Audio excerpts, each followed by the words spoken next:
Ce véhicule est bien plus qu'un food truck, c'est un condensé de supracommunalité. Aux commandes, il y a 2 bourgmestres. Nous nous sommes unis pour acheter ce food truck. Milieu rural, milieu urbain, dans un but commun. Donc je trouve que c'est un beau projet à défendre. Et à la manœuvre, la province de Hainaut. Bien, ce qu'elle nous a apporté, ce sont des finances, donc ça il ne faut pas l'oublier, c'est 1 euro par habitant, donc merci à la province. Et puis il y a tous ceux qui ont soutenu la démarche. Viasano qui reçoit le subside et qui est responsable du projet. Quand on met en place un projet, l'évaluer c'est quelque chose qu'on fait moins et donc on a vraiment accompagné aussi les communes à cette évaluation pour qu'il soit un outil qui soit vraiment vecteur de changement de comportement. Nos développements étaient adossés à ce projet Viasano, mais pas uniquement pour faire la promotion des produits locaux via la plateforme Innoter de goût, mais aussi pour donner une aide, un appui technique. Et je suis contente parce que Moucron est quand même au fin fond et au far ouest du Hainaut occidental, un petit peu oublié, donc ici je m'en réjouis. Bref, un outil révolutionnaire pour révolutionner les habitudes alimentaires. Dans une politique d'éducation à la santé pour nos écoles, on trouvait intéressant de pouvoir avoir un élément qui soit itinérant.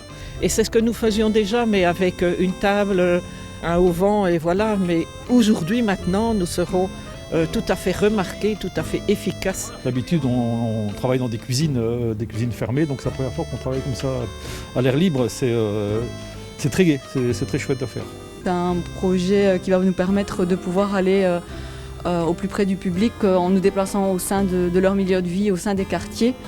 Et donc ça va être intéressant pour pouvoir toucher davantage de public qu'habituellement en nous déplaçant vraiment vers leur milieu de vie. On pourrait dire en milieu rural, il n'y ait pas ce problème de malbouffe.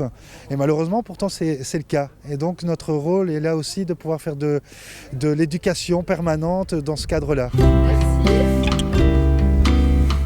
Alors ça, c'est un repas diététique par excellence. Exactement. Après, on recommande quand même de manger que 2 fruits par jour à cause du sucre qui est à l'intérieur. Mais c'est un petit plaisir sucré du coup qui ne coûte pas grand-chose et qui est bon pour la santé. Vous n'allez pas cuisiner de hamburgers dans le food truck? Non, ça c'est pas prévu. En tout cas, après ils feront ce qu'ils veulent, mais je pense qu'en tant que maison de promotion de la santé à Moucron, ils ne feront pas non plus de hamburgers. Quoi qu'il y a moyen de redynamiser des hamburgers avec un bon pain, une viande de qualité en petite quantité, des crudités pour en faire quelque chose de sain également et qu'on mange avec plaisir. Je pense qu'on trouve un peu de tout aujourd'hui. Quand on prend le portail Innoter de goût, c'est quand même plus de 1200 producteurs. Et l'outil ici va servir en l'occurrence à sillonner les 4 coins des communes de Moucron et de Selles. Et c'est une chance pour eux de promouvoir un peu leurs produits.